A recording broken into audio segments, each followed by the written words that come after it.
Hi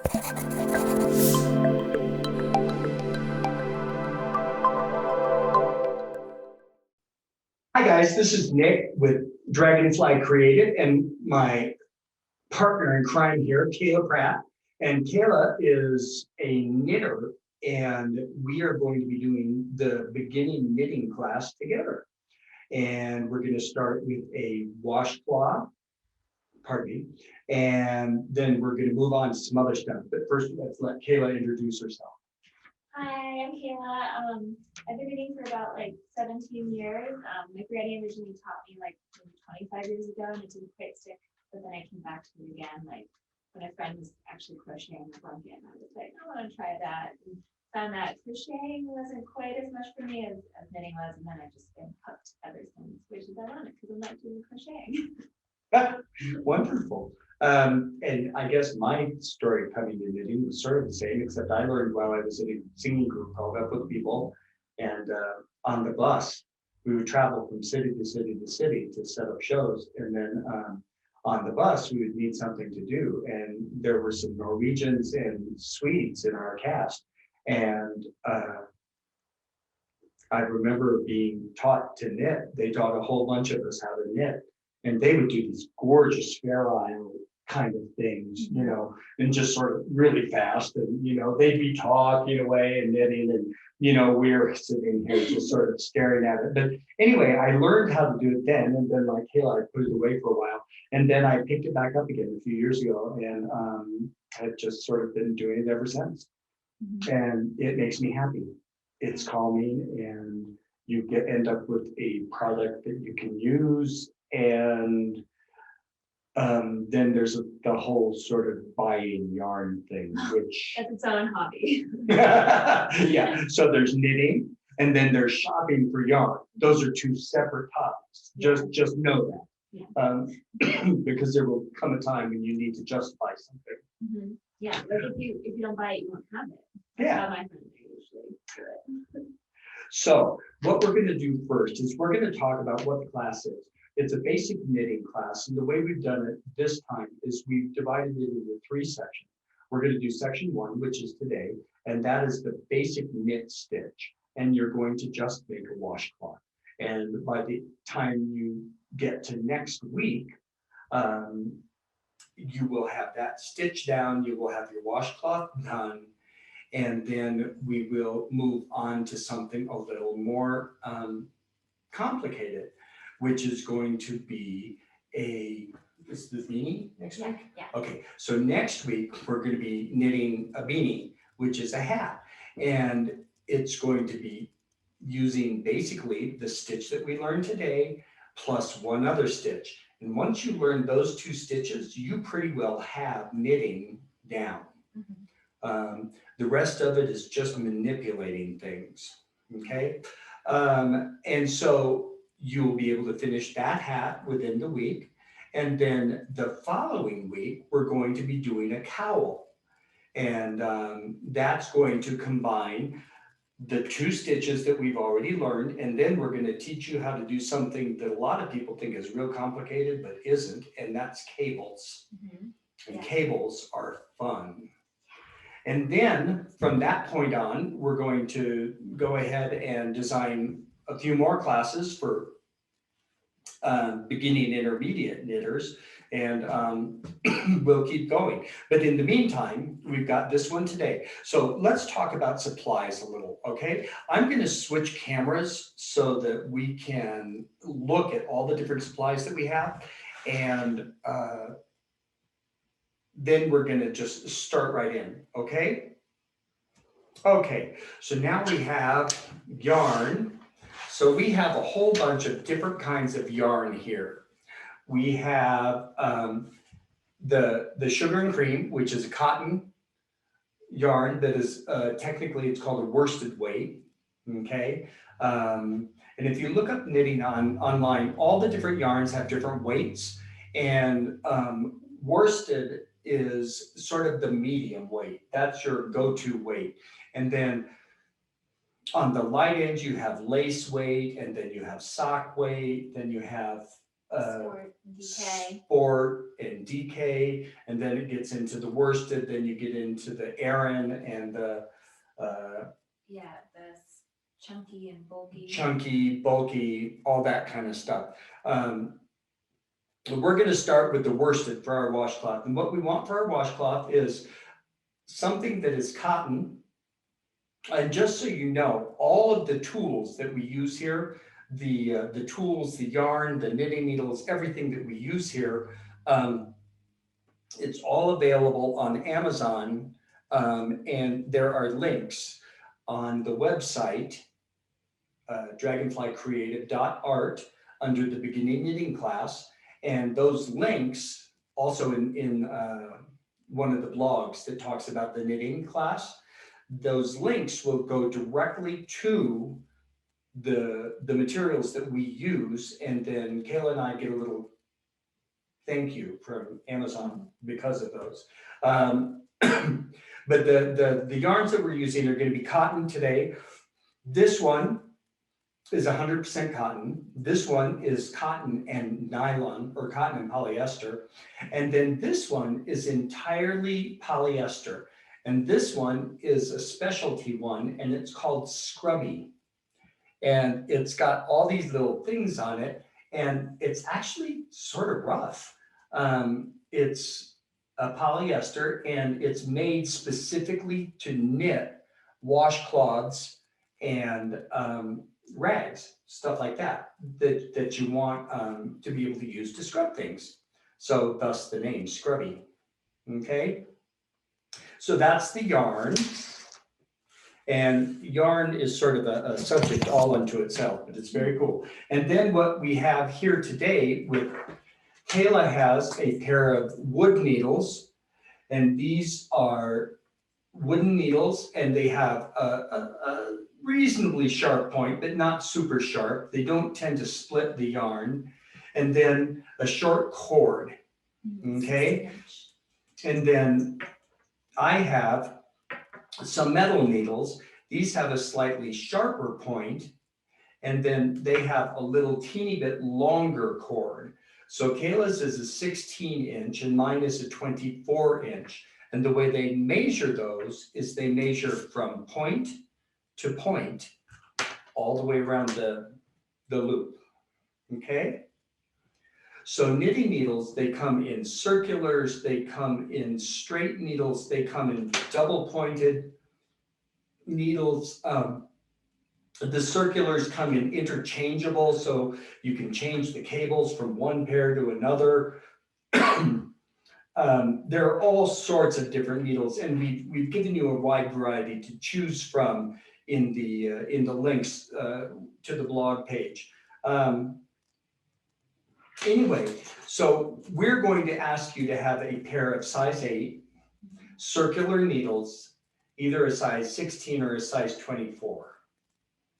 Yeah, I find that the 16 I prefer when I'm going to then use it later as for a hat, so that you're not like trying to work in such a big space and having the wire kind of pull against it. I like them kind of crunched on there instead. Mm-hmm. And seeing as how I work a lot of times with bigger hats for my bigger head, a 24 is fine with me. And oftentimes, because my hands are larger, the smaller needles with the 16, it gets too cramped for me with the cable. So you'll just have to try and see what ends up working best for you. Now we're going to show you we're going to get just right into the knitting. I mean, there are a lot of different supplies that we'll show you later. Like this one, this has some stitch markers, which are these little things that you just put these to mark where you are in your knitting. Yeah, you just hook it right on. And then Hook it right onto the needle and it slides Little around. stitches. Then you get to it and you just slip it over onto the other needle. Yeah, so all those, and that just helps you stay on track to where you need to be with your counting. And then these are called cable needles. Oh, sorry, these are called cable needles. And the cable needles, will help us with cables later. And then we also have a darning needle, and this is to help us darn in loose ends when we're done. So like on this little piece, I have a bunch of loose ends here, and what I would do is I will, when it gets to that point, we'll show you how to thread them through this darning needle and then weave the ends in so you won't even be able to see them, okay? And then this one is the stitch counter. That won't come on until later, but they are very, very helpful. And this little stitch counter, it's a little silly. You can actually wear it around your finger like a ring, okay? And then you just push the button every time and the number on the button changes. 4, 5, 6, 7. And so that way you can keep track of the rows that you were doing. Okay? And so a stitch counter is definitely something worth having. So now what we're gonna do is we're gonna just get right into it and we're gonna show you how to cast on. And once you cast on, then we're going to show you how to do a knit stitch. So this cast on, Kayla is going to demonstrate, is called a long tail cast on. And why is it called that, Kayla? Because you measure out a long tail first. And this can be where it gets a little tricky, because if you don't measure out a long enough tail to get the right number of stitches, you're gonna have to take it out and start over. So I kind of find that I usually am able to get a certain number with like the length of my arm. And so I just kind of go from there and make sure I have more than enough at times, so I don't have to take So it out. is there a rule of thumb? Yeah. I had heard that basically an inch per stitch. Yeah. I usually do it off of just like from my hand to like, if I look to the opposite side of my nose is usually, so if I do like this, then with like fingering weight yarn, I would get like 60 or so stitches, and with worsted weight yarn, I would be able to get At least 36. yeah, like 40, yeah, or something Yeah. like that. But yeah, so for the washcloth, since we won't need quite as much, I won't necessarily do all of that. I would maybe do like just my arm. And then you take the loop, and for me, I'm right-handed, so I keep the tail to the left, and I put the ball of yarn, whether it's a skein or a ball or a cake, over to the right.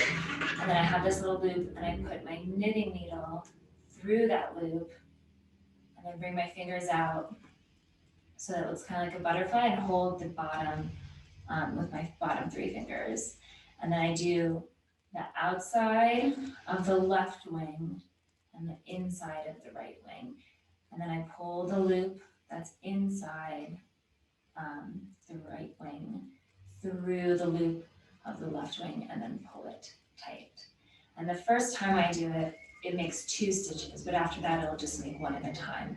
So outside of the left wing, inside of the right wing, through, pull tight. Outside of the left, inside of the right, through, and pull tight. But not too tight, because later when you go to knit through it, you don't want it to be too hard to go through. So I guess snug is maybe a better word for that. So. And you'll sort of learn how tight you tend to do things. Some people do very, very tight. They do what I call the death grip on them. And then some people do very, very loose. Tighter is more common than looser. But after a while, you'll get to relax so you can do it. Now, Kayla, I learned one trick when I was first starting that made it a little easier for me. And it was, so you have the tail end over here and the working end over here. But what I did is I tied a little teeny slip knot at the beginning. And then I still have my tail over here, my working yarn over here, and I put the slip knot on here. So instead of having to try to catch a loop, and then I just take my fingers, put them through the two here, and then I still get that butterfly that you had, okay? And then from that point, I do the exact same thing, except I have, and it does form a little teeny bit of a knot there, but I found as a beginner, it was much easier for me to have that loop on the. So see, after a while, you just sort of get into a rhythm and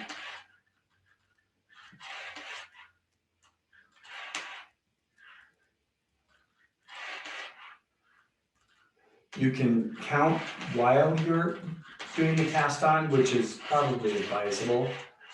But you're always going to end up having to go back and count anyway, recount. Yeah. Because you just will. Yeah, and I find for something like a washcloth where it's not too many stitches, I will maybe count while I'm casting on. But if it's something where I know I'm casting on a lot, I'll just go for as long as I can and then be like, all right, how many do I have? And then eventually get a feel. Like socks is one of the things that I make a lot. So at this point, I usually am like always stop and count when I'm like 6 stitches away from having the number. Because I just like know from looking at it that I have about enough. So how many stitches would you normally cast on for like a pair of socks? Like in the upper 50s or lower 60s is what I usually do, but depends on the pattern as well. For very basic socks, I've done about 56 to like 60. Okay. But if there's more of a pattern there, that would make it so that there's not as much give to the fabric. Then I would cast on more. And that's using sock yarn. Yeah, fingering needle yarn. Okay. Yeah. And on smaller needles, so like size 3 needles are usually what I use for socks. Okay, so now we're going to teach you the knit stitch. Thank you for watching this Dragonfly Creative webinar. If you'd like to get full access to this tutorial, along with our full library of previous and upcoming webinars, check out my club, A Place to Create, at dragonflycreative.art.